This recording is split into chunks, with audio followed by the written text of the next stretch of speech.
de commencer ce conseil, je vous prie d'annoncer une erreur de rédaction dans le dossier numéro 8. C'est pas sur l'ordre du jour. Ce n'est pas une approbation, c'est un débat sur le PADD. Voilà, donc il y a une erreur de notre part.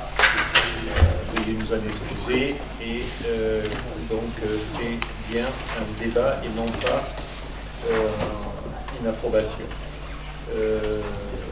Il n'y a pas d'action réalisée par le maire à part les deux nouveaux locataires du Cardon qui sont rentrés, un est rentré et l'autre rentre mercredi, qui ont été loués. Il n'y a pas d'autre action de ma part pendant cette période. Et la première des choses qu'on peut installer, c'est de voir si vous avez des observations. Ah oui, l'appel, on n'a pas fait l'appel. Excusez-moi, l'appel. Alors, Véran. Et le secrétariat, Mme Castel. Oui, présent. Michel Castel, présente. Thierry Niez a donné pouvoir à Régis Guillaume. Ghislaine Lissini, présente. Ghislaine Ernst. Jean-Claude Guérand. Présent. Monique de Grandy. Michel Bourgogne a donné pouvoir à Evelyne de la Marque. Daniel Taconi. Elle est là. Présente. Elle est là. Georges Robert, Evelyne de la Marque, Janine Planel, Didier Jordan, Aline Bayot a donné pouvoir à Michel Castel, Mamouna Bonnefond, Claude Ménoveau, Suzanne Urruti, Régis Guillaume, Éric Bernigo, Sonia Martin Casanova, Gilles Maignan, Éric Girard, Nicolas Braquet, Sophie Lalou, Yann Véran a donné pouvoir à Éric Girard, François Dominique-Sins, Jean-Louis Morena. Merci. Donc ce conseil est ouvert et y a-t-il des remarques sur le procès verbal de la séance du 3 avril? J'aurais souhaité qu'effectivement les motivations de notre refus par rapport au point numéro 2 sur l'exploitation figurent. C'est quoi le point numéro 2, c'était relatif à la sirolette. Oui. Voilà, on a simplement indiqué là qu'on avait, avec Jean-Louis, de voter contre, mais les motivations de notre contre sont passées à la trappe. Et on ne changera pas de compte rendu. Vous avez eu tous les dossiers, vous regardez, vous avez noté votre proposition. Pas de souci, notre position de principe, c'était l'absence démocratique et le fait de débattre alors que l'ensemble de la procédure se déroule. Mais notre recette, c'est pas nous qui lançons la procédure. J'entends bien, mais on doit quand même respecter la loi. Je prends acte, donc qui est contre? Qui s'abstient? On s'abstient. Abstention, on a levé la main franchement. Abstention, les deux? Oui, on s'abstient. D'accord. Parfait. Donc ce compte rendu est approuvé. Oui, oui. Ok, parfait. Merci. Donc les pouvoirs délégués, je vous ai donné un peu trop vite, je m'en excuse, je suis parti un peu vite. Et je donne tout de suite la parole à Mme Castel pour une série de délibérations concernant les personnels et sa nouvelle spécialité, la stérilisation des chats. Nouvelle compétence. Et le montant des frais de scolarité. Donc la délibération numéro 1, montant des frais de scolarité, à facturer aux communes pour les dérogations de scolarisation sur l'année scolaire 2024-2025. Alors le Code de l'éducation fixe le régime de répartition des charges de fonctionnement afférentes aux écoles publiques dans le cadre des dérogations scolaires. La commune de Levins accueille dans ces écoles des enfants qui résident sur des communes extérieures à la suite d'une instruction des dossiers et des demandes et à l'avis favorable qui a été émis par la commune de résidence. Alors, je vous fais un petit point parce que je pense que c'est intéressant d'avoir ces informations. À ce jour, pour l'année 2024-2025, il y a venant de l'extérieur vers le Vins 10 enfants, 2 de Nice, 4 pour être le Vins, 2 d'Uranus, 1 La Roquette, 1 Saint-Martin. Donc la le coût de la scolarisation d'un enfant pour l'année 2024-2025 fait l'objet donc de cette délibération s'élève à 2166,39 € pour un élève scolarisé en maternelle et 1538,99 € pour un élève scolarisé en élémentaire. Donc pour info, sur 2023-2024, c'était 2096,30 en maternelle et 1491,52 en élémentaire. Donc cette augmentation, elle est due évidemment à la hausse des salaires, à la hausse des coûts de fonctionnement, l'énergie, etc.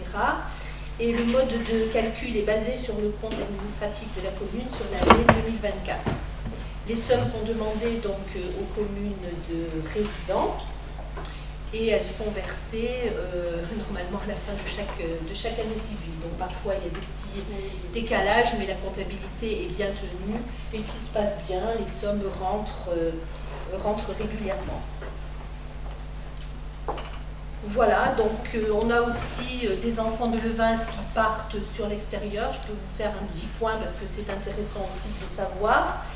On a 3 enfants qui sont sur Nice, 4 enfants qui sont sur Bonson, 8 enfants qui sont sur Tourette.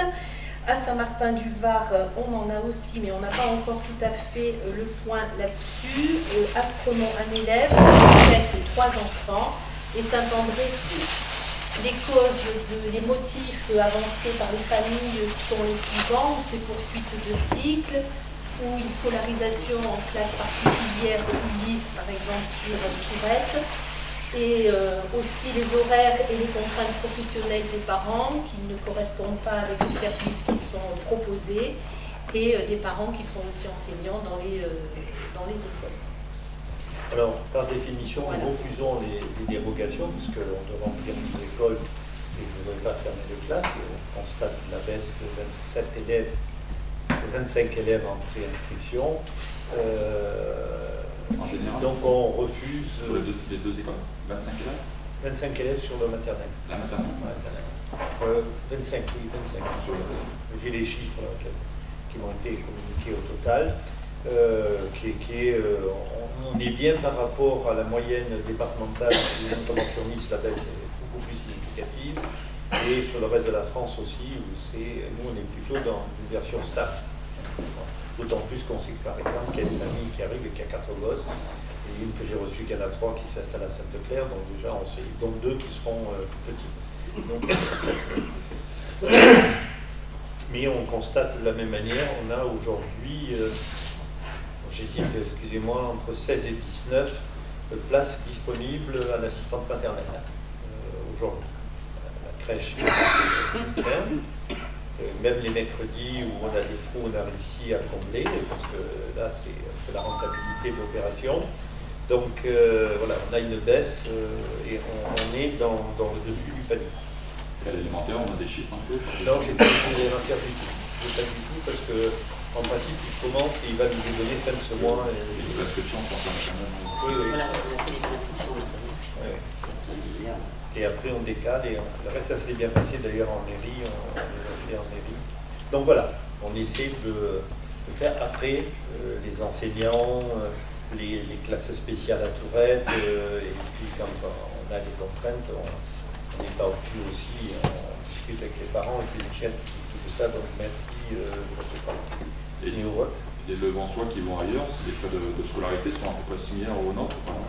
Alors, les frais de scolarité, qu'est-ce que tu veux savoir? Nice, par exemple, la maternelle c'est 1146, l'élémentaire 900, Bonson 1500 et 900, Tourette 2514 et 1144, Saint-Martin 2228 et 1448, La Roquette, donc ils n'ont pas fait le plus cher, c'est la la ventilation, c'est 4700. Non. Non, mais c'est les plus chers. Non, mais on s'était rapproché d'eux quand on avait fait une petite étude. Et Saint-André ne nous a pas encore envoyé. Voilà. Tu fais voter?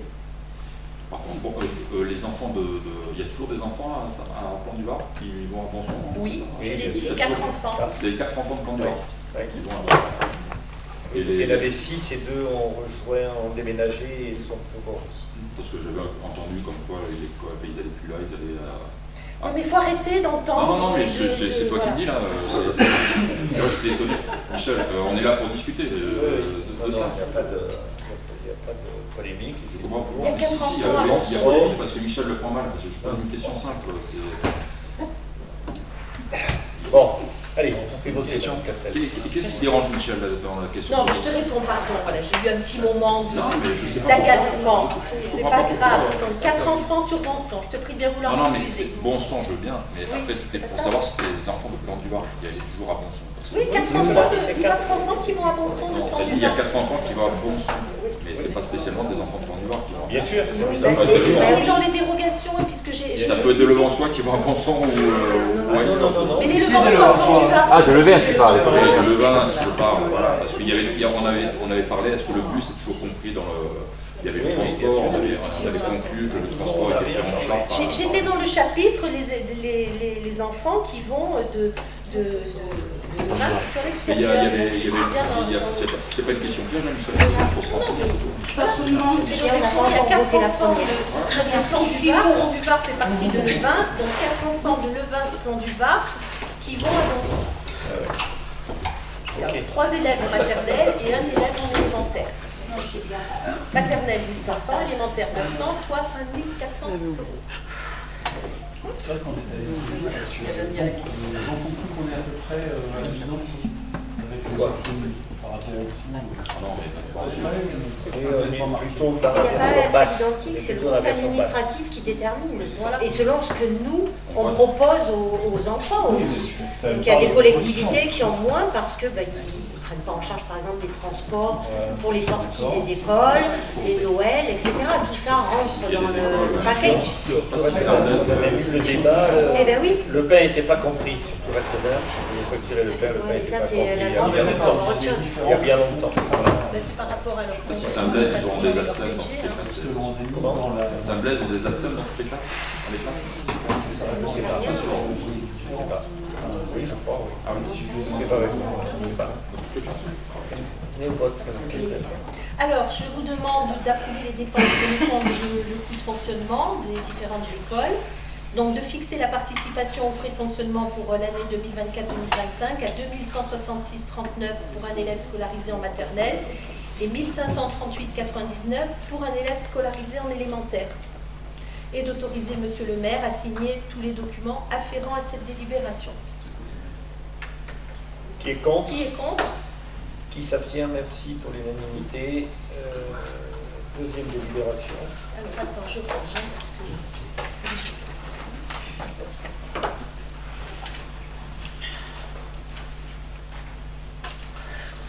Alors, la deuxième délibération, validation du document unique d'évaluation des risques professionnels. Alors, ce document, c'est une obligation pour les collectivités. Il nous faut donc valider cette mise en place. Nous avons renforcé la démarche de prévention en établissant un document unique d'évaluation des risques professionnels qui est bien ciblé sur notre collectivité. Ce travail a été réalisé avec les services du centre de gestion d'un côté dans le cadre de leur mission d'accompagnement à la réalisation du document unique. L'ensemble des services et matériels a été étudié afin de répertorier tous les potentiels risques sur notre commune. Les agents ont été également consultés afin d'analyser au mieux leur poste de travail. Ce document doit vraiment être ciblé sur ce qui se passe dans notre collectivité. Il permet donc de sensibiliser d'une part les agents et la hiérarchie à la prévention des risques professionnels, d'instaurer une communication sur ce sujet, de planifier des actions de prévention en fonction de l'importance du risque, du choix et des moyens, afin d'aider à établir un programme annuel de prévention. Donc, ce document, il est mis à jour une fois par an en fonction des risques identifiés lors de ces moments, lors d'une réorganisation aussi, qui peuvent modifier les conditions d'hygiène, de sécurité ou les conditions de travail. Donc, il s'agit ici de notre responsabilité, donc c'est pour ça que ce document est important. Il a été validé avec avis favorable du CSCT, le Comité social territorial, le 11 février 2025. Il est à disposition auprès de Céline, la DGA RH. Ce document est adapté vraiment à notre collectivité pour une meilleure lisibilité et les principaux risques ont été listés, vous allez le voir dans le document, sur les sites mairie, services administratifs, écoles, services techniques, foyers, piscines, entretien, ADSEM, portal, police municipale, cantine. Et les risques ils ont été, c'est bien indiqué dans le document, listés en page 3 selon des critères de cotation bien précis. La gravité des conséquences, donc de la blessure insignifiante à la mort de l'agent, donc bon, j'espère qu'on n'arrivera jamais là, la fréquence d'exposition au risque, occasionnelle ou permanente, et la maîtrise du risque, de l'excellente maîtrise à aucune maîtrise. Donc tout est exposé en page 4, avec une cotation spécifique pour les risques psychosociaux.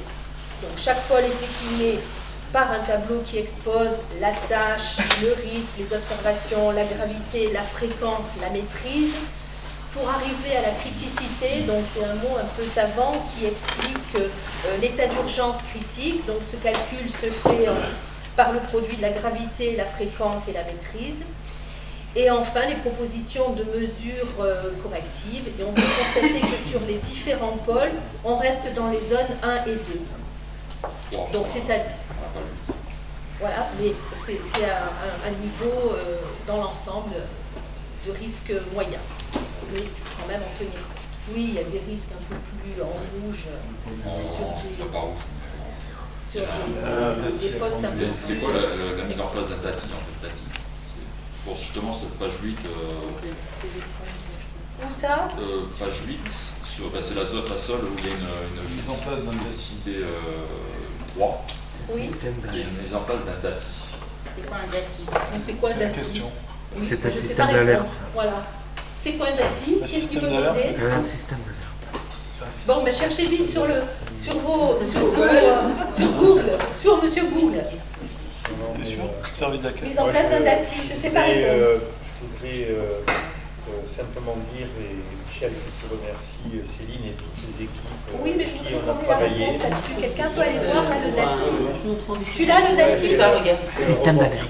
Comment? C'est un système d'alerte. Système d'alerte, voilà. Merci, pardon, j'avais pas... je Dispositif savais pas. d'alarme du travailleur isolé. Ok. Ah ben voilà, c'est ce qui correspond complètement à l'administratif de Plan du Var, qui est seul en bas. Mercure en tas de chute. Merci. Je signale que ça est imposé dans le cadre de la maison de santé, puisque les médecins maintenant doivent être protégés lorsqu'ils sont dans leur cabinet isolé. Donc ce dispositif sera mis en place à la maison de santé. C'est le DATI. Dati. On a appris quelque chose. L'alarme Ok. doit être... Donc l'ingénieur du centre de gestion vient 2 jours par an tous les ans, il fait le tour des bâtiments avec Céline et liste les points du document qui est adapté à la collectivité, à sa réalité. Donc on prend vraiment en compte là le bien-être des agents de travail, c'est quelque chose qui est important pour nous, pour notre collectivité, pour le pôle RH. Et à ce propos, je voudrais revenir sur ce qui a été abordé par toi, Régis, lors du dernier conseil municipal, qui m'a vraiment... Sur les ADSEM. Ça m'a Non, interpellée. c'était en général, hein, c'était pas que les ADSEM, parce Non, que si ça- j'ai regardé, Non, j'ai regardé un peu ailleurs, il y a bien plus que 58% sur le poste. Non. Mais je voudrais revenir sur la petite discussion qu'on a eue au dernier conseil, parce que ça m'a interpellée. J'ai été, un peu tracassée par ce que tu as dit, voilà.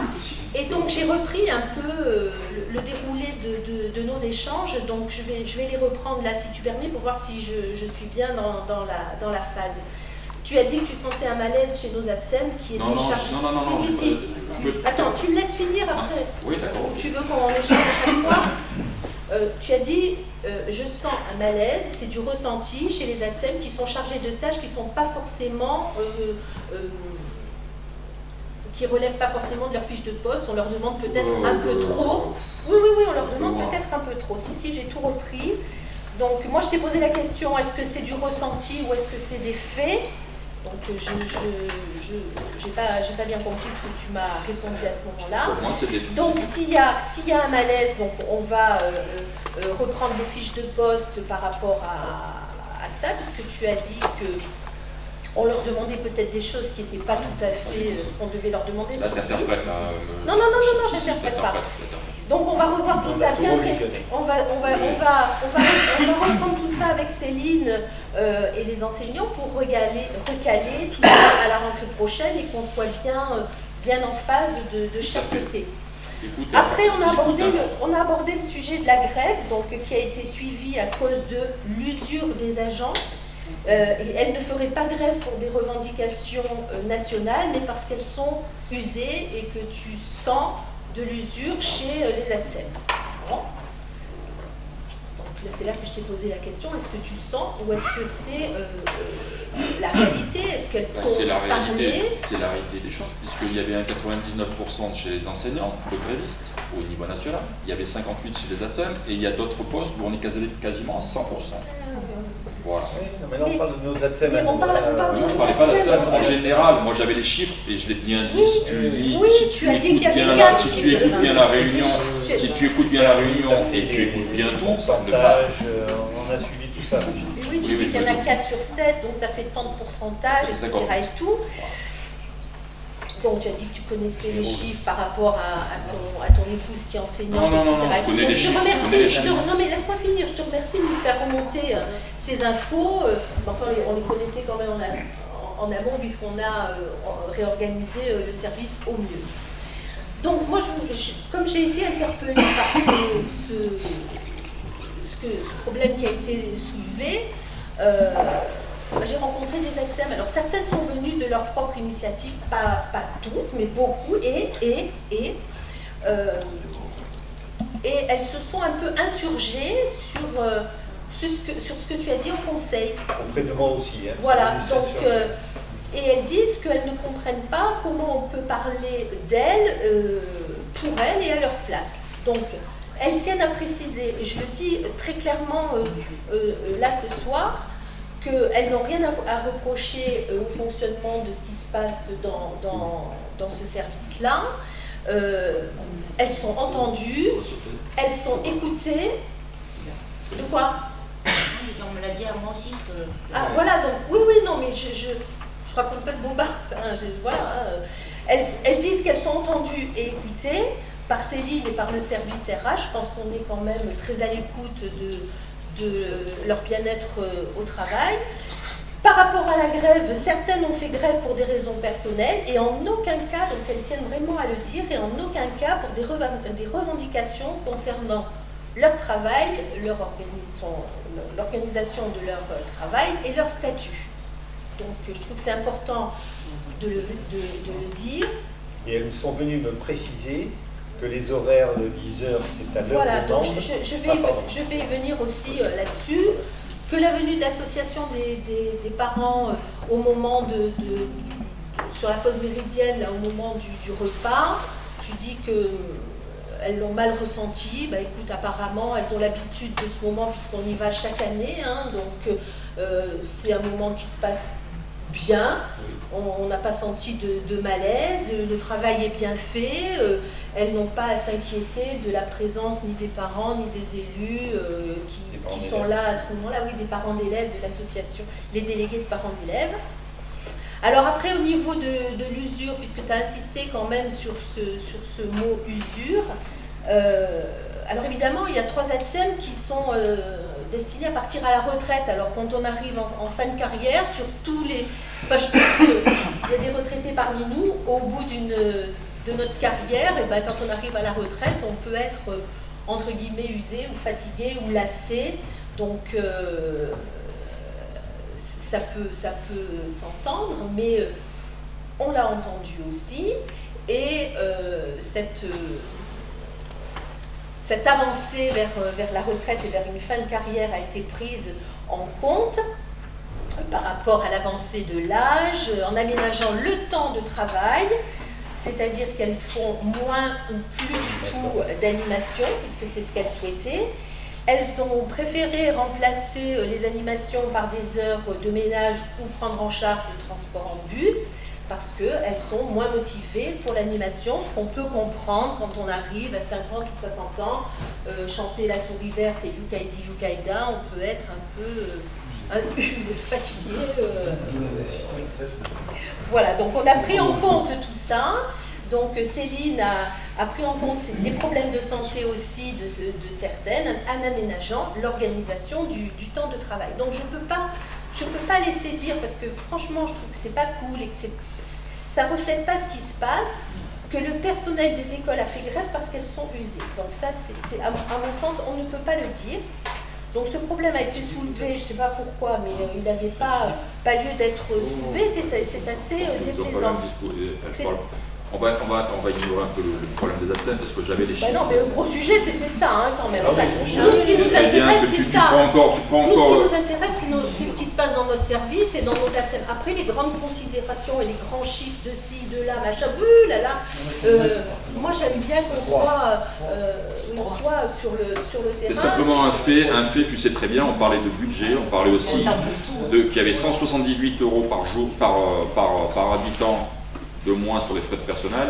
Ouais, t'as beau souffler, Michel, tu peux souffler. C'est toujours pareil. Là, depuis tout à l'heure, je te parle, tu souffles. Donc, à un moment donné, il faut arrêter un petit peu aussi. Hein. D'accord ? J'ai un peu failli ça. Oui, parce qu'il y a des choses qui se disent et qui sont pas dites. Oui. Quand tu as dit aussi, parce qu'on peut le rappeler aussi, tu as dit je vais les recevoir, c'est comme si tu allais leur couper la tête pour les recevoir, pour les revendications. Comme tu l'as dit, au conseil municipal, on peut le regarder, c'est comme ça. Donc les gens ne te parlent pas à toi comme ils parlent à d'autres personnes. J'ai travaillé 34 ans avec elle, je sais. Non mais tu travailles du chapeau là, franchement, tu es interprétatif dans mes dires et dans ce que je pense. Je pense être très proche du personnel. Non, c'est une attaque aussi là. Non, je suis très proche du personnel et les ATSEM je connais bien. Et alors tu penses bien que je ne vais pas couper la tête des ATSEM. Parce que je connais leur travail.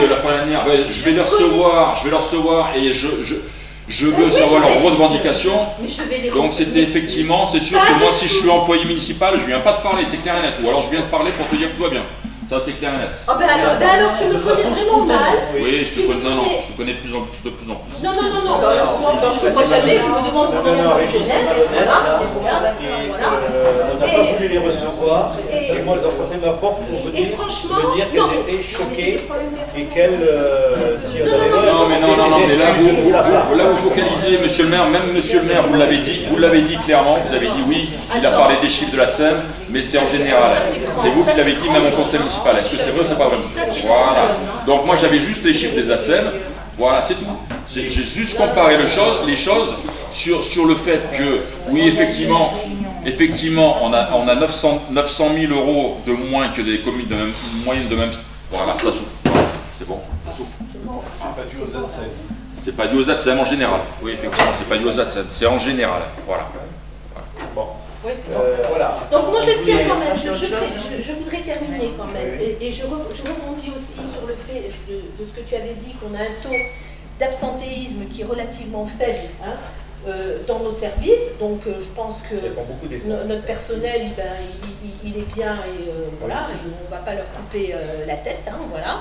Donc je voulais les remercier pour leur dévouement, leur engagement au service de la collectivité, au service des enfants, de tous les administrés, ce que je fais chaque fois qu'on a une délibération sur le personnel. Alors pour quelqu'un qui veut couper la tête à tout le monde, voilà, donc je suis quand même assez, encore une fois, interpellée là-dessus. Donc je remercie aussi les personnes qui sont venues nous voir pour leur franchise dans le dialogue. Je souhaite vivement que ça perdure ainsi. Et je voudrais leur dire qu'ils ont vraiment, tout le personnel, il a vraiment toute notre confiance. Voilà, j'ai supporté cette intervention de Michel. Je n'ai pas voulu intervenir moi-même.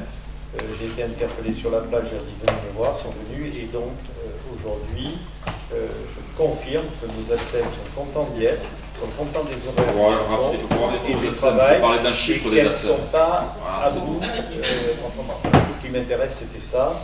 Donc c'est fait. Merci. Sur la délibération dans son sens, sur Alors, le document unique. Pardon, du coup j'oublie de vous faire noter avec tout ça. Je vais reprendre mon papier. Donc, je vous demande de bien vouloir. Ah, je ne retrouve plus la devise. De valider le document unique d'évaluation des risques professionnels annexé à la présente délibération. Merci, Monsieur le maire, d'approuver l'engagement de l'autorité territoriale à mettre en œuvre un plan d'action issu de l'évaluation des risques et en assurer le suivi, ainsi qu'à procéder à une réévaluation régulière du document unique. Donc, on va passer au vote. Qui est contre? Qui s'abstient? On vous remercie. Et on continue sur la modification du tableau des effectifs. Ça vous manquait? Oui. Je savais. Je savais que ça allait vous manquer, la modification du tableau des effectifs. Avant, il y a la délibération numéro 3. On l'a sauté? Oui. Laquelle? Régime indemnitaire. Ah, régime indemnitaire. Alors attends, il faut que je retrouve toutes mes notes. Voilà, elle est là.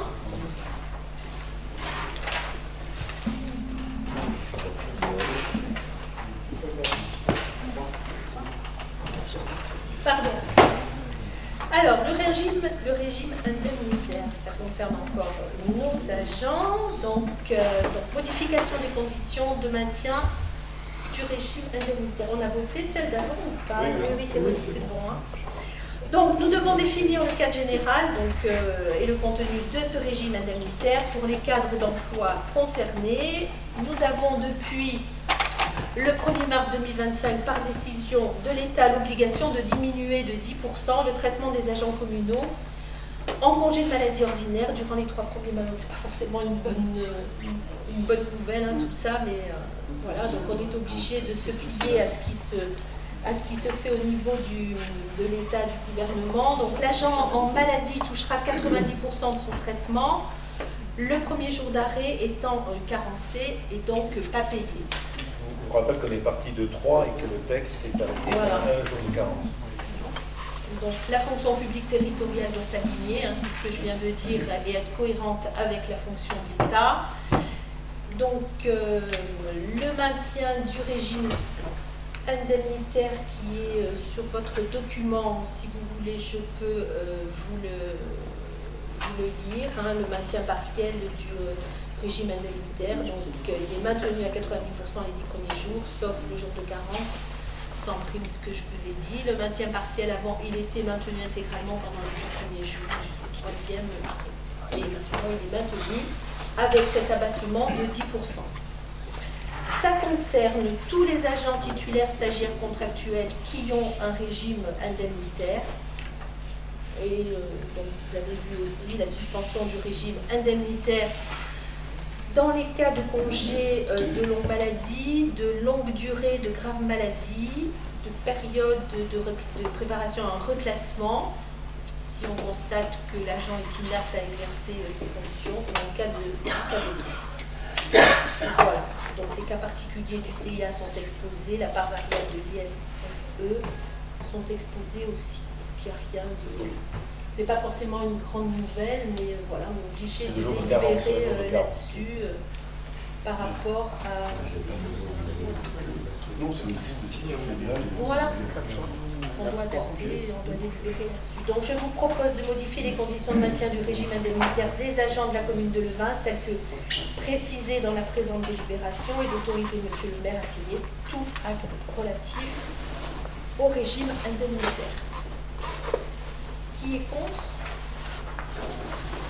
Qui s'abstient?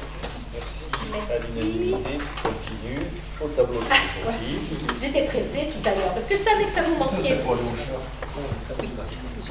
Et puis le tableau des effectifs, hein, ça vous manquait. Donc vous savez que c'est une nécessité au bon fonctionnement des services. Il est nécessaire de modifier le tableau des effectifs. Alors, ouverture des postes suivants. Un poste de brigadier, de gardien brigadier à temps complet au service de police. Donc, on constate le départ de Dari, qu'on remercie pour ce qu'il a fait pendant le temps qu'il est resté avec nous. Christopher est en arrêt accident l'accident, il devrait reprendre là mi-mai, donc il a une visite médicale le 9, voilà. il marche en béquille, il recommence à conduire. Alors, et Valérie s'occupe, et merci Valérie, puisqu'elle est son tuteur, de faire en sorte qu'il puisse se reprendre au niveau où il a été et qu'on ne perde pas les acquis de sa formation pour qu'il la termine tel que prévu fin juin. Voilà, il y aura un petit décalage d'un mois, c'est ça. Hein. Voilà. Donc cette ouverture... Et il va bien. Voilà, il va bien, on est content. C'est arrêté combien de temps donc, suite de l'accident? Ça fait un peu plus, hein. Oui, c'est ça, un mois et demi. C'est un accident qu'il a eu, pas professionnel, hein, un accident de la vie, sa vie personnelle, de vélo. Alors que Christopher était aux portes de devenir professionnel avant de... Sa famille s'est pas agrandie et de le refaire, c'est un très haut niveau. Ok.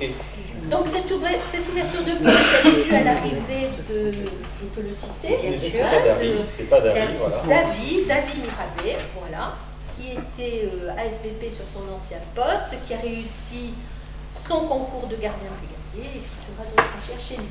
C'est ça.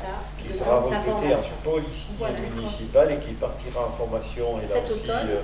Céline et Valérie négocient. On a bon espoir puisqu'il y a plusieurs centres qui ont été ouverts pour il y a un tel recrutement de PM qui avait une problème de formation énorme.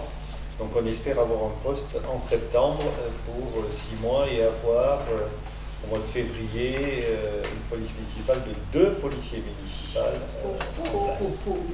municipaux. Voilà. Et donc il sera chez nous sur le terrain cet été avec Christopher. Dès le 16 juin. C'est bien. Et ensuite, un poste d'ADSEM principal première classe à temps complet au service des écoles. Donc cet agent est sur un poste d'animation actuellement, elle est chez nous pour avoir suivi son mari, mais elle était ADSEM dans une autre école. Elle sera nommée donc sur le poste d'ADSEM en septembre, en octobre, suite au départ à la retraite des agents dont je vous ai parlé tout à l'heure. Et selon sa collectivité d'origine, hein, ce qu'elle va nous donner comme document et nos besoins. Voilà la collectivité à ce jour à 59 agents. Donc je fais trop. C'est qui les ADSEM qui vont partir? Alors est-ce qu'on peut donner les noms là ou pas? Oui, je pense qu'il n'y a pas de... Valérie, oui. On peut donner les noms, il n'y a pas de souci parce que comme on n'aime pas... Madame Castel, le maire vous a dit oui. Oui, ben alors monsieur le maire, vous obéissez. Alors les 3 ADSEM, c'est Sylvie Castelli, Odile Maltese et Patricia Gazzano, mais elle a demandé à prolonger, donc on est en train d'étudier son dossier si on lui accordera une dérogation. Et elle, c'était important parce qu'elle était dans le cadre à un moment donné, donc on réorganise un certain nombre de choses. Oui, c'est Stéphane. On a aménagé le temps de travail. Voilà. Comment? Mesure donc relative. Voilà. C'est pour ça qu'on les a allégés, on en a absolument. On va voir comment on peut organiser. Ça. Ça fera l'objet d'une dérogation, oui, c'est ce qu'elle souhaite. Donc on va voir. Faire l'objet d'une dérogation par rapport à ça. C'est un dossier personnel. Non, c'est très personnel. Bien, alors je vous propose de valider l'ouverture des postes que je vous ai exposés, de prévoir le budget nécessaire pour l'année 2025. Qui est contre? Qui s'abstient? Merci. À l'unanimité. À l'unanimité. Et j'arrive au chat. Alors, convention 2025 de stérilisation et d'identification des chats errants, chats sauvages avec 30 millions d'années. Donc, je vais faire un petit résumé, là, un petit historique pour expliquer comment on en est arrivé là et parler de ce qui se passe sur le terrain à Levas. Donc, c'est une convention qui existe depuis 2019 et qu'on renouvelle avec la fondation 30 millions d'amis, qui reste un partenaire important pour nous. puisque cette convention a permis la prise en charge de nombreux chats sur le Vins. Donc on peut saluer ici la création de l'association Les Chats Errants de Levins, qui œuvre pour le bien-être des animaux présents à Levins, qui aide la commune dans leur capture pour les acheminer vers le vétérinaire, afin de les identifier d'une part et de les stériliser d'autre part. Alors, il y a encore... Michel, je voudrais rendre hommage avant qu'on parle de la nouvelle association Oui, je vais le dire. à tous ceux qui ont travaillé, la dame dont j'oublie le nom qui a été régulière, Cathy Morandi, bien entendu, et les dernières en date, les jumelles, qui, tant qu'elles ont pu, elles ont fait un boulot remarquable sur le sujet. Voilà. Donc il y a encore de nombreux chats errants qui ne sont pas stérilisés, et de ce fait la population féline augmente évidemment en créant des nuisances et des difficultés. Donc la Fondation 30 millions d'amis renouvelle cette action d'identification et de stérilisation, aide les collectivités en participant à hauteur de 50% aux frais de stérilisation et d'identification qui s'élèvent en moyenne à 110 € par animal. Alors dans cette délibération, donc la prise en charge maximum de 120 € pour une ablation des ovaires, 100 € pour l'ablation des pompons, là chez les mâles, et 140 € pour l'ablation ovaire et utérus. Je ne cite pas les noms savants, hein, là, voilà. J'ai préféré parler plus clair. Voilà. Donc, une fois stérilisés, ces chats sont identifiés et par une puce électronique. Donc, le vétérinaire référent, donc c'est celui qui accepte de bien vouloir intervenir sur ces tarifs-là, c'est Tourette-Levins. Il est donc d'accord pour participer et continuer. 15 chats errants ont été recensés, donc stérilisation, identification avec la puce, et puis pour éviter de les rattraper une deuxième fois, il y a une petite encoche à l'oreille, donc ainsi on ne les capture pas une deuxième fois. Ils sont relâchés sur une zone de capture parce que le chat étant un animal territorial, ceux qui sont présents sur un site empêchent tous les autres de venir s'y introduire. Et en fait, on s'aperçoit aussi que si des chats résident dans un lieu, c'est qu'il existe un biotope favorable à cette installation, et si on les éradiquait, ça entraînerait en fait un remplacement spontané par d'autres chats immédiatement.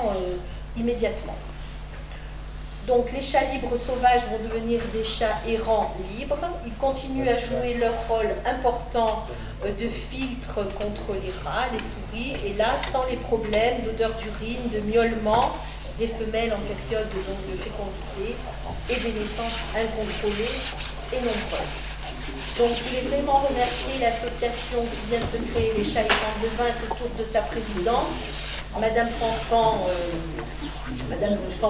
Fernande Hitler, Monsieur Jean-Pierre Rousseau, Monsieur Thiéba, et Madame Cathy Morandi, ma petite sœur de cœur. Voilà. Donc aujourd'hui, au moment où je parle, 12 chats et chattes ont été stérilisés. Donc il y a vraiment une action qui est menée activement sur le terrain. C'est vraiment des gens qui sont présents et qui sont engagés. Et puis je voudrais profiter aussi de ce petit moment pour partager avec vous, puis partager aussi avec les gens qui nous écoutent. Tous les dons sont les bienvenus, en espèces, par chèque, en croquettes, en nourriture.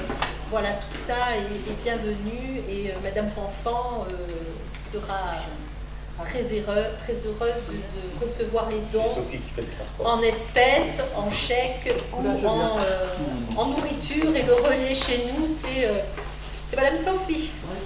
Voilà. Michel, je vais donner la parole à Valérie parce que je voudrais qu'elle précise. Oui. On a débattu notamment C'est la pour la répétition, c'est la convention. La convention de 30 millions d'amis insiste bien sur le fait qu'il ne s'agit pas de capturer des chats que récupèrent les gens, qu'ils apprivoisent et qu'ils font stériliser à la charge de la collectivité et de 30 millions d'amis. Ce sont bien des chats sauvages, en clair, pour vous synthétiser la chose. Voilà. si on se permet de préciser, c'est qu'on a plusieurs cas comme ça. Donc, attention, Vous ne faites la croyez différence. pas que ce Pardon soit quelqu'un qui a pris un chat, non. Qui le garde à la maison, ne peut pas stériliser sur le compte de 30 millions d'amis. Hein. C'est-à-dire qu'après le chat, il est identifié 30 millions d'amis. Hein. Donc Mais dis qu'on peut Le pas. chat appartient à quelqu'un, de toute façon, quand on, Que je dise pas quand une on bêtise, le dis qu'il capture, pleurait, non? oui, les c'est ça, personnes, c'est bien qu'il y ait une petite les personnes, si elles disent non mais c'est mon chat, vous ne pouvez pas, à partir du moment où on a un animal, il est identifié. Ça c'est réglementaire. Donc s'il n'est pas identifié, ça veut dire qu'il n'appartient pas en clair. Voilà, donc il est capturable et... Moi, j'ai tout le jardin rempli de chats. Hein. On passe, ils montent, ils sortent. Ils appartiennent à quelqu'un, ils ne sont pas sauvages. Ils ne sont pas sauvages. Ils appartiennent à des gens. À ce moment-là, tu peux peut-être te rapprocher de cette association pour expliquer le problème et voir ce qu'il en est. Peut-être qu'il peut y avoir une intervention, une capture une capture dans une cage, une identification, parce que s'il appartient à quelqu'un, il doit être pucé. Donc avec un petit appareil, on s'aperçoit tout de suite si le chat est à quelqu'un ou pas. C'est toujours les mêmes pages dans le jardin. Mais de Voilà, toute manière, le chat, il a un territoire, et voilà, ils sont bien, Le chat, il va où il y a. je voulais qu'on précise bien cette convention là où il est accueilli aussi. qui nous le rappelle à chaque fois. L'association les capture, s'ils sont identifiables, s'ils sont identifiés par une puce, même s'ils ne sont pas stérilisés. S'il est identifié, Ah oui, on l'a oui, cherché oui. cette semaine. C'est pas à nous, Il est relâche. un chat de particulier, c'est pas à nous de le stériliser ou à le faire. On peut recommander de le faire. Parce que déjà, on a le droit de stériliser un chat. Comment On a le droit ou ça pas? Comment Stériliser un chat. Ah non, non, tu n'as pas le droit. Non, il n'est pas... Non, mais tu vois, le vétérinaire, Les c'est chats pas. les chats sauvages. Maintenant, on invite fortement ces personnes à le faire. Si on a connaissance d'un chat qui n'a pas été stérilisé, c'est d'encourager les personnes à leur faire comprendre que c'est une Alors, nécessité. je veux reconnaître qu'on était terriblement sollicités par des nichés de chats de partout. Des nichés de chats de partout. Des chats de pas stérilisés. Et je dois reconnaître que c'est en très forte diminution. Et donc, toutes ces années où on a travaillé, où on a stérilisé, ça porte ses fruits quand même. Ça porte Il n'y a ses pas ni Lilou avant. Comment Il n'y a pas ni Lilou. Oui, c'est pas des Lilou avant. Oui, je remonte très loin. Moi, hein. Il y a 20 ans de ça, quand on a commencé, les premières commences, une vingtaine d'années. Hein. Quand on a démarré, c'était terrible. On a dû rallonger les crédits. Cathy, c'est dramatique. Ok, merci Michel. Voilà donc, oui. Quelle est l'articulation entre les chats errants qu'on a subventionnés et la fondation qui est subventionnée, si j'ai bien compris, pour les frais vétérinaires, opérations, usage? Comment ça, sur le terrain, comment ça s'articule les deux? Est-ce qu'il y a des contacts? 30 millions d'amis sont dans On cette suit association. la convention. Moi, je leur transmets en fait où on en est. Oui. Dès que la facture du vétérinaire arrive, donc on paye nous la moitié de 30 millions ça, d'amis c'est et ayant pris en oui. charge la moitié, et de manière à ce qu'ils sachent où on en est. Et les chats errants, les personnes qui s'occupent, Les bénévoles, oui. utiles, capturent les chats, Les amènent chez le vétérinaire, chez le véto, les remettent dans leur lieu de vie. voilà. Et après, parallèlement, la fondation, les 30 millions d'amis, Paye facture, 50%. paye les 50% des Oui. frais de l'État. Absolument. C'est plutôt, on leur facture 50% des frais de veto. Oui, c'est ça, parce que le prennent en charge direct. Le vétérinaire adresse sa facture à 30 millions d'amis. Il n'y a pas forcément de contact entre l'association des chats errants et la fondation des 30 Non, pas du millions. tout. C'est nous qui faisons l'intermédiaire. C'est la collectivité qui souscrit ce contrat. C'est une convention entre la commune et Ok. cette fondation. Voilà. Donc, je vous propose d'approuver les termes de la convention de stérilisation et d'identification des chats errants, de verser à la fondation 30 millions d'amis la somme de 825 € pour l'année 2025 et de prévoir la somme au budget en France. Qui est contre? Qui s'abstient? Merci. Ben, on est terminé, je passe la parole à Nicolas. Allez, délibération numéro 6. Réhabilitation de l'appartement de Saint-Jean de Signan. Parle fort. Vous m'entendez pas? Non. L'appartement communal attenant l'église de Saint-Antoine-de-Siga, route de Saint-Blaise, nécessite une réhabilitation thermique, un renforcement et une répartition des éléments de structure. Vu l'estimatif des travaux présentés par la maîtrise d'œuvre, l'architecte Géraldine Fiat, pour un montant de travaux de 106 602 € hors taxes. Donc ce montant est réparti en 5 lots. Le lot 1, tout ce qui est structure, pour un montant de 27 450 € hors taxes. Le lot 2, électricité, pour un montant de 8 375 € hors taxes toujours. Lot 3, chauffage, ventilation, climatisation, plomberie, pour un montant de 24 110 € hors taxes. Lot 4, menuiserie, serrurerie, pour un montant de 16 600 € hors taxes. Et le lot 5, cloison, isolation, sol, peinture, pour un montant de 30 067. Ce qui nous fait un total de 106 602 € hors taxes. À cela, on va rajouter 10 800 € pour le maître d'œuvre, 990 € pour les diagnostics, 2 940 € pour la coordination sécurité et protection de la santé, 1 920 € pour le contrôleur technique et 1 440 € pour le géomètre. Ce qui vous fait un total de 124 692 € hors taxes pour le prévisionnel de l'opération. Donc il est proposé au conseil municipal d'approuver l'avant-projet définitif présenté par la maîtrise d'œuvre et de valider l'opération de réhabilitation de l'appartement de Saint-Antoine-de-Siga pour un montant total prévisionnel d'opération donc de 124 692 €. D'autoriser monsieur le maire à déposer les autorisations d'urbanisme nécessaires à la mise en œuvre du programme. D'autoriser monsieur le maire à signer toute autorisation d'urbanisme nécessaire à la réalisation des travaux et toute pièce nécessaire à l'aboutissement de l'opération. Et en dernier, de prévoir au budget les sommes nécessaires à la réalisation de ce programme. Voilà. Quelle est la surface de l'appartement? À propos, je dirais qu'on est à 80 mètres carrés. 80? Oui. Alors, on a pris la décision de sacrifier quelques mètres carrés en refaisant une isolation périphérique très importante. Le toit était neuf et tout ce qui va bien, d'augmenter la ventilation mécanique que l'on fait, puisqu'on n'avait que l'axe central qui était fait pour ceux qui le connaissent, le grand escalier qui monte et les pièces qui sont de chaque côté, de manière à aller au bout du bout. Et les instructions que j'ai données, c'est pour ça qu'on a pris une maîtrise d'œuvre de mettre définitivement cet appartement en salubrité, de manière à ce qu'il puisse être trouvé, puisqu'on avait dans la salle de bain, dans la cuisine, des problèmes de ventilation et d'humidité. Donc voilà, on est en cours, c'est clos depuis, on commence les analyses depuis quelques jours là, et donc on n'a pas encore dépouillé tout, et c'est un cours d'analyse, et bien sûr la commission d'appel d'offres sera réunie pour trancher sur les offres qu'on a reçues. Voilà, c'est le dernier appartement, gros travaux en cours, puisque vous savez qu'on a terminé la classification de tous les appartements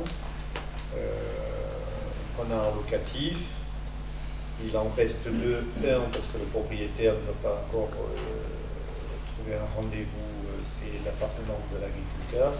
Et le deuxième, c'est un qu'on connaissait, c'est de reloger au vide. Et je remercie Monique, qu'on a eu le pot là d'avoir un appartement que j'ai pris au vide et qui a dit de toute façon c'est le maire qui décide, donc je m'exécute, c'est ce qu'il t'a dit, mais on a la chance de pouvoir le reloger sur une pièce où traverse bâtiment à deux, parce que là ça nous a servi à démontrer aux enfants et aux guides l'insalubrité totale de ce logement. Donc voilà. Et c'est pas demain matin qu'on le refera, parce qu'il faut refaire toute la terrasse de l'église, il faut tout refaire. Voilà.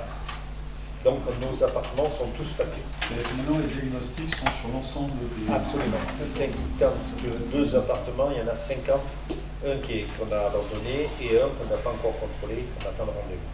D'accord. Et les résultats de... 7 000 €, on va les avoir. 7 000 € d'honoraires. Oui, oui. Mais on est plutôt bien placé. Voilà. Parfait. Ok, donc qui est contre travaux de Saint-Antoine? Qui s'abstient?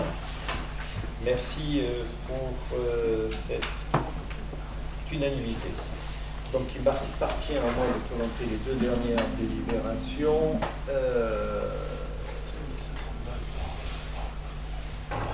Je voudrais, avant de commencer la délibération concernant la régularisation des opérations pour les comptes de tiers, je suis stupéfait, j'allais dire scandalisé.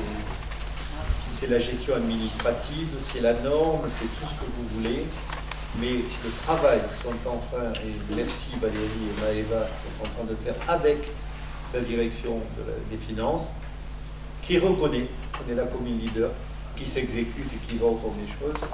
Mais j'ai leur document, leur rapport. Si je vous donne les dates de régularisation de choses qu'on ne sait plus et qui sont, la dernière que je relevais, c'est 70 € en 2020. Je cherche les dates. 2023, 2010, 2021, 2019. Il n'y a que 4 dossiers en 2024, puisque maintenant on est au fil, on suit ça. On suit les prescriptions sur des montants ridicules. Alors, c'est pas que des opérations d'or, hein. Il n'y a pas d'argent sonnant et trébuchant. Mais, et là je félicite Valérie, puisqu'on a décidé d'aller au bout du bout avec les services de l'État, madame, donne-moi le nom. Madame Rigoli, qui nous accompagne. Conseiller auprès du SGC de Plan du Fond. Voilà, et qui nous a pris comme exemple, puisque les opérateurs s'en tapent, ils ne vont pas rechercher dans les archives, c'est un travail énorme. On arrive au bout, et depuis 2022, on est à jour, et on purge, je vous dis, 2009, 2010, 2006, on ressort tous ces éléments, et pour se mettre complètement comptablement et administrativement, en ayant purgé, déclassé, sorti, et il n'y a que deux choses où on est obligé de faire, le reste on réglera par acte administratif. Des certificats administratifs, voilà, qui permettent de régulariser. Voilà. Mais là, il faut délibérer parce que ça touche des comptes sur lesquels voilà. Voilà. Donc on est... Valérie, si tu veux rajouter quelque chose par rapport à la délibération, là en l'occurrence, c'est... oui, là, ce dont vous parlez, monsieur le maire, c'est les services donc, de l'État, la DGFiP, met en place des cotations pour la qualité comptable, des indicateurs de pilotage, voilà, qui permettent justement aux collectivités de corriger certaines anomalies. Les dites anomalies, effectivement, concernent l'actif, les balances de compte, mais qui datent pour certaines sur des exercices antérieurs, parce que les actifs, que ce soit au niveau d'ailleurs des services de la perception ou des collectivités, c'est des choses qui n'ont pas forcément été faites dans les règles de l'art et qu'il faut régulariser, et qui concernent, comme je vous dis, des exercices des fois très anciens dont on ne retrouve même pas pour certains, parce que là en l'occurrence les opérations pour compte de tiers, c'est des opérations sous mandat. Donc moi, j'ai pu retrouver celles qui concernaient la métropole, puisque j'avais un état qui me disait combien de recettes, combien de dépenses. Mais par exemple, des opérations qui peuvent concerner 6 scènes à l'époque ou autre, il est impossible de savoir d'où sortent ces erreurs. Donc c'est pour ça que là, on doit les corriger, puisqu'en l'occurrence, sur le cas précis, on avait 1 061 511 € de recettes pour 1 012 000 de dépenses. Donc on régularise ce compte, hein. Je ne vais pas rentrer dans le détail pour savoir les comptes, vous les avez de toute façon, pour 49 307 € avec un débit au 10,68, un crédit au 45,81. C'est des opérations d'ordre qui n'ont aucune incidence, bien sûr, sur le résultat comptable. Et également des amortissements sur des exercices antérieurs, pour 63,56 €, vous voyez, c'est des sommes, là en l'occurrence, qui sont bien faibles, qui concernaient le poste de 2006, où il y a eu un amortissement qui a été effectué, alors que le poste faisait partie des transferts à la métropole qui a récupéré le droit des sols. Voilà, donc ces petites régularisations qu'on vous propose de faire, je le redis, sont des opérations d'ordre non budgétaire qui n'ont aucune incidence sur le résultat. Je dois simplement vous lire la note du DGFiP. Il est à noter qu'un travail collaboratif assidu en cours depuis plusieurs exercices a permis d'effectuer des recherches chronographes au regard de l'ancienneté des sujets, ce qui devrait conduire à la résolution des différentes anomalies cette année, avec nos félicitations. Et il y a une espèce de note qui est plus de 70 sur 100 pour notre collectivité. Voilà, mais l'année prochaine, on devrait atteindre presque 100 sur 100. Tu peux montrer le courrier de la DGFiP? Il est là. Non, mais... Oui. C'est intéressant parce qu'effectivement, les 49 000 ont été pointés et je suppose identifiés clairement. Ah oui, tout à fait. De toute façon, à partir du moment où le Trésor public réalise une opération, voilà, il faut bien évidemment qu'elle soit expliquée et que l'erreur... Alors, on est un peu petit, hein, mais bon, on s'entend en commerce. Et là, on a décidé d'aller au fond des choses et de tout mettre en place avec l'accord de la DGFiP qui nous prend un peu comme modèle, puisque les écoles communes ne sont pas prêtes d'y aller. Ah, moi, je tiens vraiment à ce que là, nous arrivions au bout de l'ensemble des anomalies qui sont relevées, de façon, voilà, aujourd'hui, de repartir sur voilà, la question des amortissements, les inscriptions à l'inventaire, les sorties d'actifs, les travaux qui sont terminés qu'on doit basculer en intégration, sur l'ensemble des opérations qui sont réalisées. Comme à chaque exercice et avant chaque élection, je veux aucune facture en suspens un instant. Et cette année, on a pris l'engagement, l'équipe future, d'arriver en janvier à une situation complètement à 100% réglée. Voilà, c'est fini. Voilà. Et il n'y a jamais eu, quand je suis arrivé, il y avait des factures de gasoil, il y avait des factures de papier, des factures dans tous les coins. On a traité ça pendant 2 ans quand même, avant de clarifier la situation. Donc ça, c'est quelque chose qu'à chaque élection, on termine l'exercice sans aucun report de facture. Aucun report de facture. Voilà. Hein? Oui, entre autres. Avec un trimestre de retard. Entre autres. Et voilà, entre-temps, entre mœurs, c'est comme ça. Donc, voilà, merci Valérie, Maëva et Madame. Effectivement, je remercie Nathalie Rigoli qui est vraiment, parce qu'elle passe vraiment la journée pour nous aider dans cette démarche et vraiment je salue son travail à nos côtés parce qu'elle s'investit énormément pour que nous puissions arriver à l'ensemble de ces régularisations. Donc on regarde des milliers. Voilà. Donc merci à tous. C'est vrai que c'est plus clair que la simple note qui était avec la DGFiP, qui était vraiment la première. Celle-là, on l'a reçue, on a fait le nécessaire pour qu'elle soit arrivée là, qu'on puisse vous la présenter. Voilà, qui s'abstient, qui est contre, et je vous remercie encore, et Valérie, Pas de souci, je pourrais passer le message. Ok, bien, maintenant, le débat. Je ne vous cache pas qu'on a beaucoup travaillé. Marilyn n'est pas là, mais je la salue parce qu'elle a participé avec Valérie. Et que là aussi, on a été dans les communes leaders qui ont participé aux premières analyses pour établir le document avec les services de Carole Toriac, avec les services boucliers, avec l'ensemble des services de la métropole pour établir ce document, un PADD qui n'est pas un document opposable. Qu'on soit clair, ce n'est pas un document opposable, tous les PPR, tous les documents du PLU sont au-dessus de lui, mais c'est celui qui servira et qui sera consigné dans la révision du PLU métropolitain qui interviendra fin 2028. Il y a encore une réunion publique. Je ne vous cache pas, j'étais contre, parce que ça va être la même. Il y a quelques modifications qui ont été apportées, elles sont obligatoires par la loi.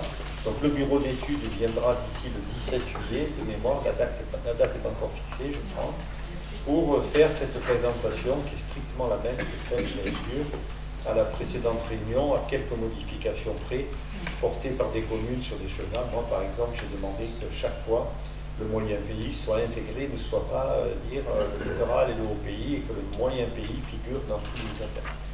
Que les pôles multimodaux soient faits. J'étais contre les citations, parce qu'on en oublie toujours un, il en manque un, Beaulieu n'était pas d'accord, parce qu'il a un pôle multimodal avec les ports, enfin, ça.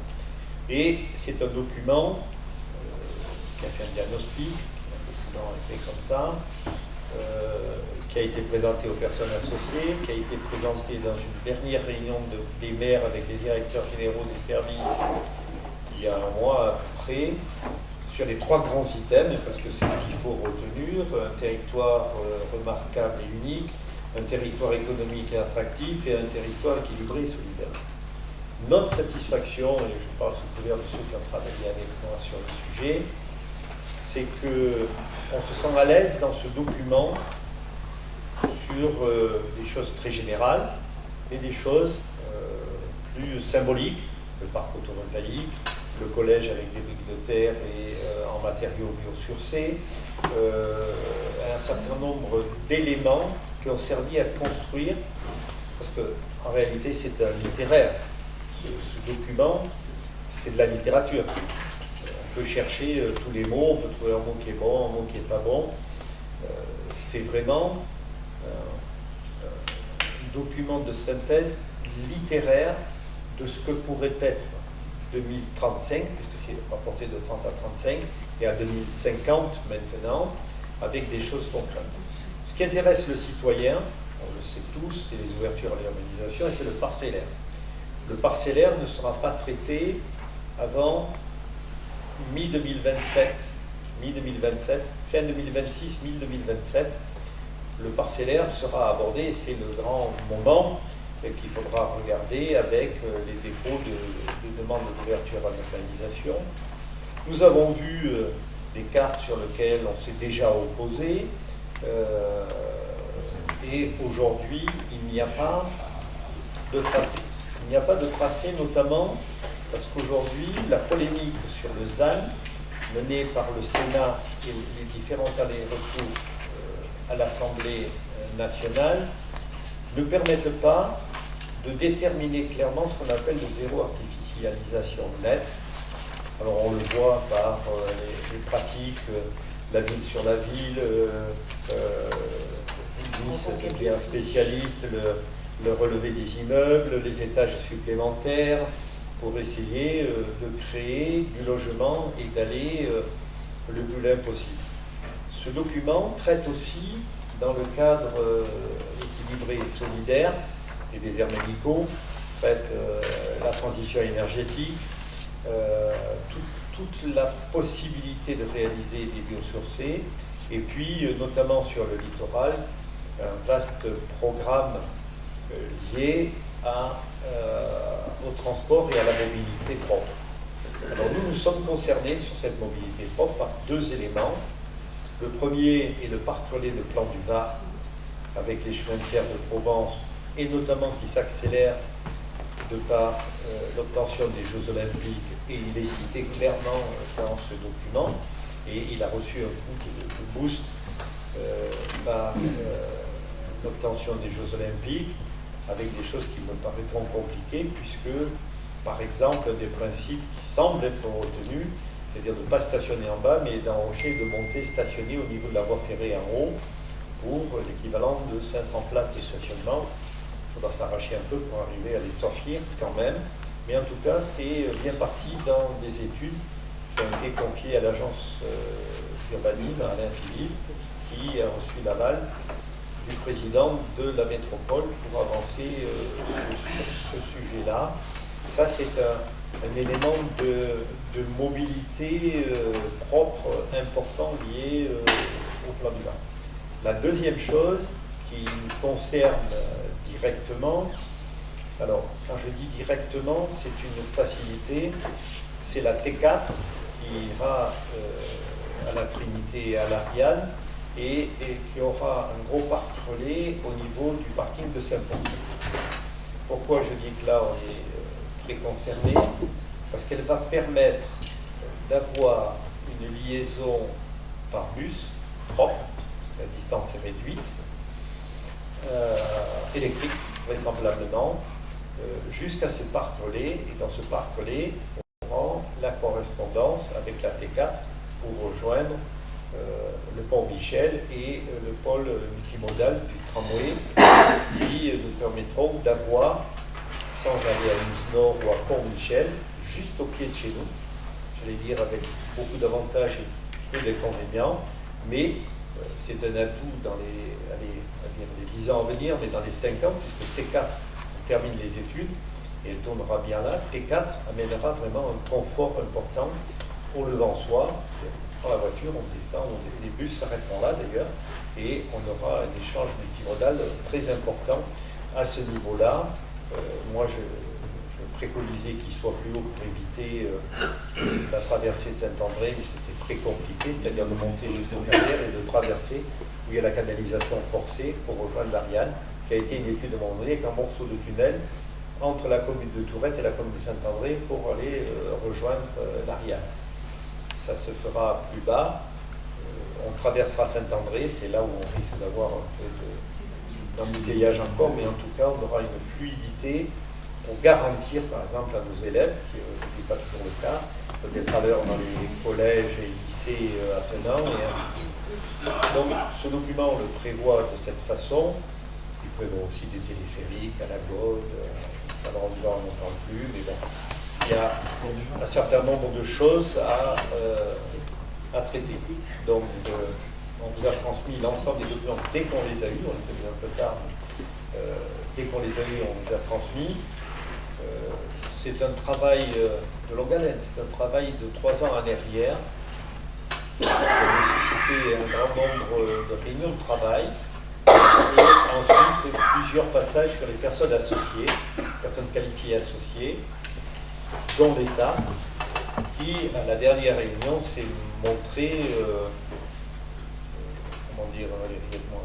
très vindicatif, à juste titre d'ailleurs, mais on n'est pas sorti avec l'État, on n'est pas sorti, le document n'est pas finalisé, d'autant plus que l'État, l'avoue d'ailleurs, n'a pas les moyens aujourd'hui d'être sur tous les dossiers, sur tous les sujets.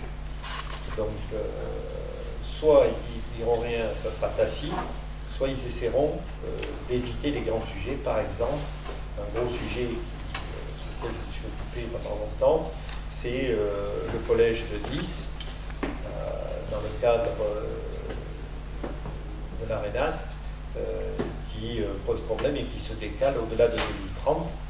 Et ce qui pose un problème, puisqu'on va livrer 1200 logements, pas logements pour étudiants, logements, et que les enfants là, on ne sait pas où les mettre.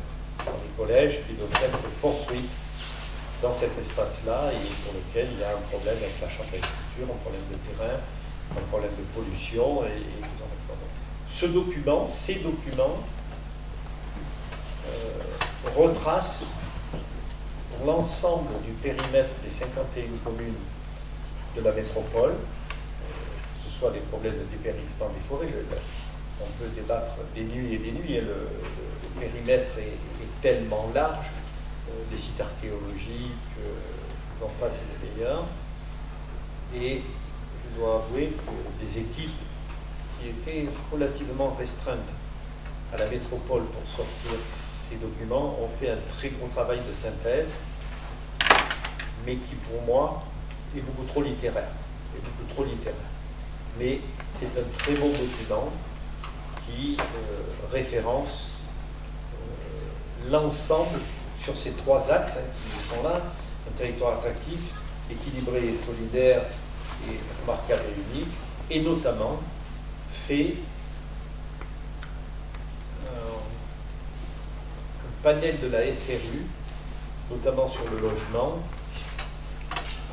qui est connu de tout le monde, qui est repris par tout le monde, par nos élus, par nos députés. Je recevais Corinne ce matin, qui reprit une note sur la SRU, mais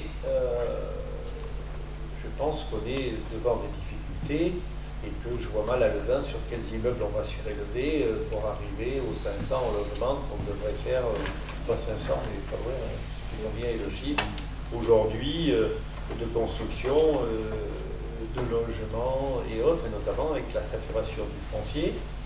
Et je rappelle qu'on a la chance d'avoir fait le PPR sauf un, qui est plus prescrit, qui est le PPR incendie.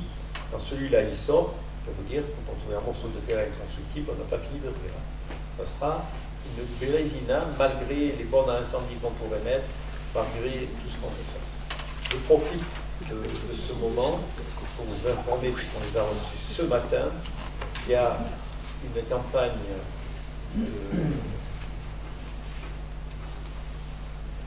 de sensibilisation et de contrôle des obligations légales de débroussaillage qui démarre fin juin, qui reprend à peu près le même périmètre que la dernière fois. Comment? Mi-juin ou juillet? Mi-juin. Et qui reprend à peu près le même périmètre, c'est-à-dire tout le quartier Sainte-Catherine, Sainte-Claire, le dessus des prés. Donc attendez-vous à des contrôles. Il y en a eu déjà quelques-uns la semaine dernière, mais attendez-vous à des contrôles pour voir si les obligations légales du déboussement ont été réalisées.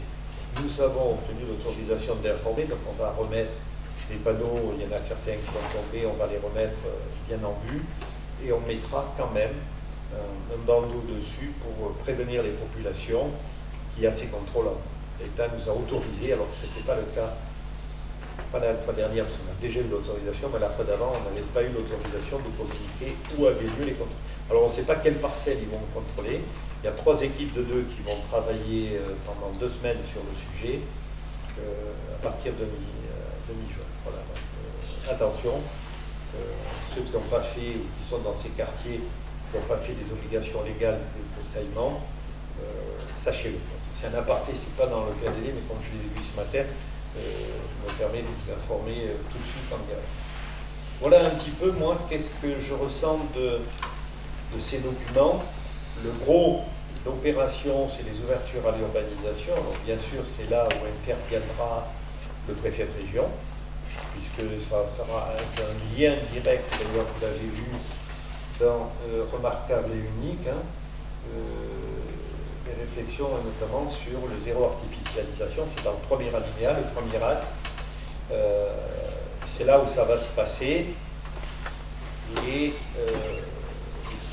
la bagarre va être rude, parce que les premières simulations, estimations, de ce que l'État pourrait nous imposer, la région, la haute autorité environnementale, c'est encore 6 ou 7 hectares. Donc, bien sûr, je me suis opposé immédiatement, mais voilà, c'est l'ordre de grandeur, on la connaît maintenant.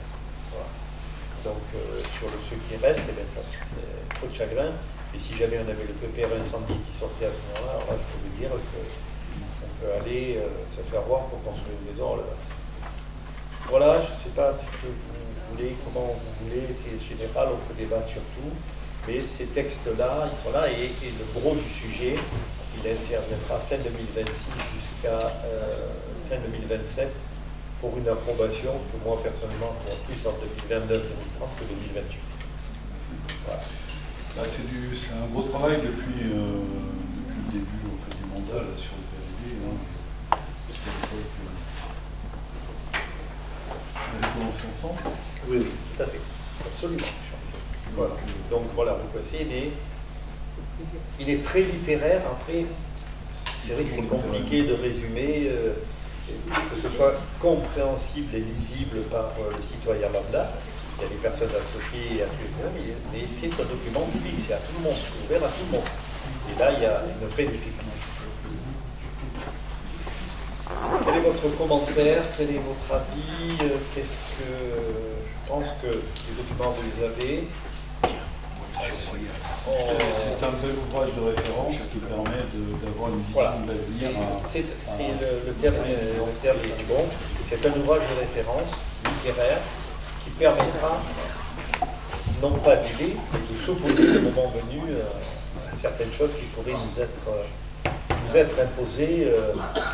Par exemple, moi, quand je me suis battu sur les matériaux sur C pour le collège, qui sont une réalité, ils ont été repris dans le texte parce que la métropole, dans son axe 3, c'est un élément qu'ils veulent débattre, notamment pour réutiliser les bois qui dépérissent.